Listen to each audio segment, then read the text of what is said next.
What's up everyone, it's me Alloy, and today I'm making this video to let you guys know about the new tech that's gonna hit the Earthquake Barbarian soon enough. You're gonna start seeing everyone start using Shroud of the False Dead, okay? Now, you might be thinking, oh, how the hell does that even, give us more damage than 60.8%, which is what you get from like GA and fully masterwork on Earthquake, on Mantle of Fury? How does Shroud of that give you more damage than that? Well, as you'll see in my Google Sheets in a second, which is, as all of you know, it's where the real game is played. It's not in the game. It's in the shits, right? Where you do all the math behind the scenes. That's where the real game is played. But regardless, not getting further ahead. If you guys don't know, Earthquakes are actually doing double damage right now. If you actually let them tick, if you actually let them stay there and do damage every half a second or 1 second, whatever, right? If you let them stay there and do damage, they do double damage. So you want to avoid actually proccing Mantle of Mountain Fury and exploding them.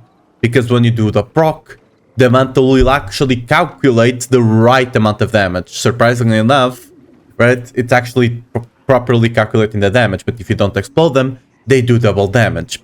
So what you see people doing, like for example in these videos, Xiao and Bitropper, I think they are the top pushers right now, if I'm not mistaken.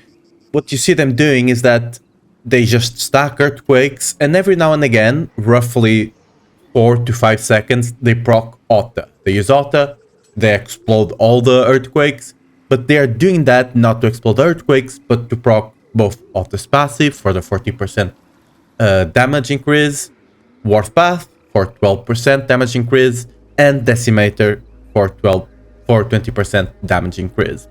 Now, if you could avoid it, you ideally would want to do that. As you can see, a lot of times they're actually putting up Stomp to actually try to delete that Earthquake right away because it's a smaller damaging one, right? But ideally, we don't want to do that because we're reducing our damage. So that's one thing that Shroud of False Death already does, because if you're using it, you're not going to be exploding all your Earthquakes and reducing the damage by half, right? Another thing that you might be able to see here now in the shit is that even in the damage, it's still better, right? If you account for the crit chance it gives you. If you don't take the crit chance it gives you into consideration, it's not better. As you can see, it's barely better right now. If you take the crit chance away, it's not going to be better.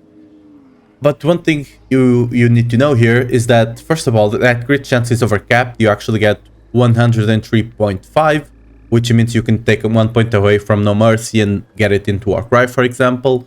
And not only that, again, like I referred before, you are not exploding our Earthquakes, so they are able to do that double damage for their whole duration.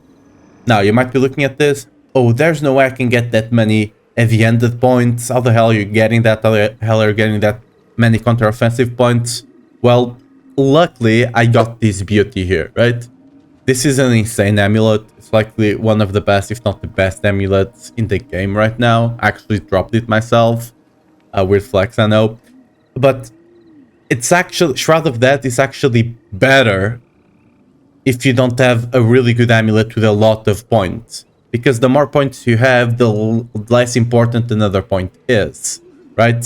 So if you actually have a weaker amulet, it's actually better for you. Now, if you're not convinced by now, with all of this math and it's showing that it's it's just slightly better, maybe it's not that good, let me show you something else, right? Now, if you've been playing last season, you might be aware that Shroud of Death had a bug related to Unconstrained. And for those of you that know, you've already noticed that Unconstrained is doing a bit more, it's giving a bit of a bigger buff than it should.